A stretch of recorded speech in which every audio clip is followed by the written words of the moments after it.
konsultasi. Itu sih.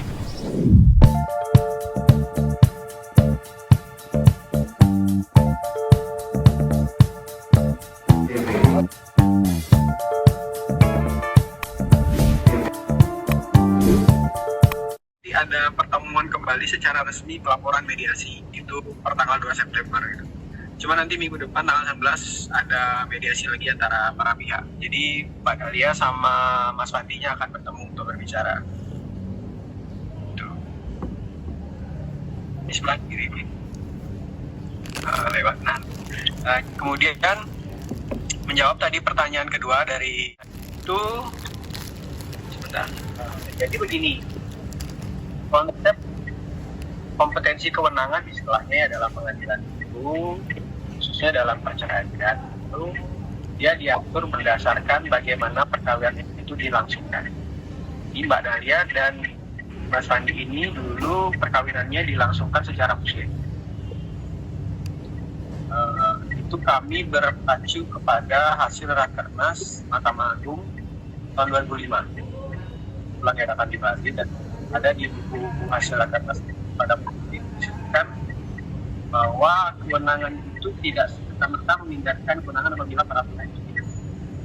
Jadi kita berpacu pada saat bagaimana itu diselenggarakan langsung. Jadi saat itu Mbak Dahlia dan ini telah menikah secara muslim. Kemudian selama sejak perkawinan barulah kita kembali ke agama Mas Wahyu Kristen.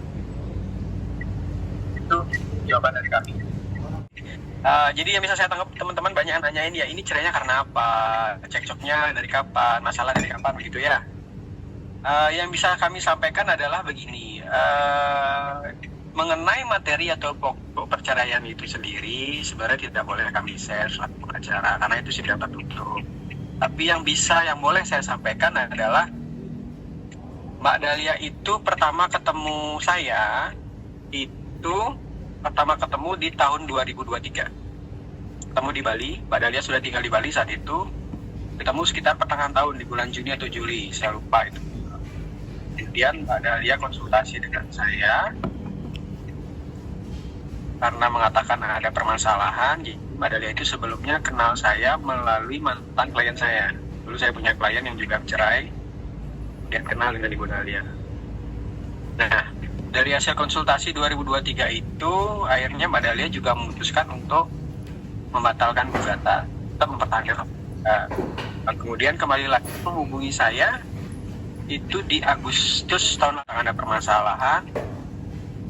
Saya berikan nasihat untuk mengatakan Mbak Dahlia bisa mengambil langkah A, B, C. Kemudian Mbak Dahlia memutuskan untuk pulang ke Bali bertemu dengan keluarga Mbak Dahlia, dan akhirnya disusul oleh Mas Fandi dan berujung perdamaian pada saat itu. Kemudian sekitar awal tahun 2025 ini kembali Dahlia saya minta pendapat lagi, konsultasi lagi, dan pada akhirnya di bulan Mei kami bertemu dan Mbak Dahlia memantapkan diri untuk mengajukan perceraian. Jadi sebenarnya permasalahannya panjang gitu. Ada beberapa permasalahan yang timbul di awal pernikahan, campur tangan sampai ke isu-isu kemarin gitu. Jadi ketemu saya juga di 2023 secara resmi untuk konsultasi. Itu sih yang bisa kami sampaikan. Di bulan Mei itu sudah pisah rumah dan berbulan-bulan sebelumnya sudah pisah ranjang. Gitu. Jadi pisah rumah itu Mbak Dahlia saat ini tinggal di beda kecamatan sih ya. Dengan Mas Fandi kan di Ungasan ya. Sekitar awal tahun ini saya nggak salah cerita dari Mbak Dahlia. Cuman pisah rumahnya itu dari Mei itu Mbak Dahlianya pergi kabur, ada di permasalahan yang sudah tidak mampu ditahan oleh Ibu Dahlia.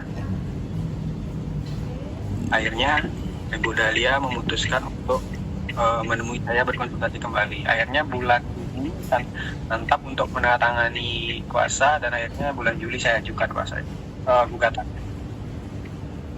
Yang ketiga, saya tidak akan menjawab. Sebenarnya mungkin teman-teman akan lebih tahu tentang hal itu, karena kembali lagi itu masuk. Kemudian Mbak Dahlia Jadi Mbak Delia pun tidak egois di situ, memutuskan untuk mengasuh anak secara bersama-sama dengan pasangan ini. Jadi Mbak Delia itu hanya menginginkan sebuah independen secara wanita itu yang sudah kalau komunikasi lancar sama anak Anda. Jadi Mas Fandi juga tidak ada menghalangi, tetap lewat by phone call, video call. Cuman bahkan sempat ketemu sih, dulu kami bantu gitu, kami fasilitasi balik. Gitu.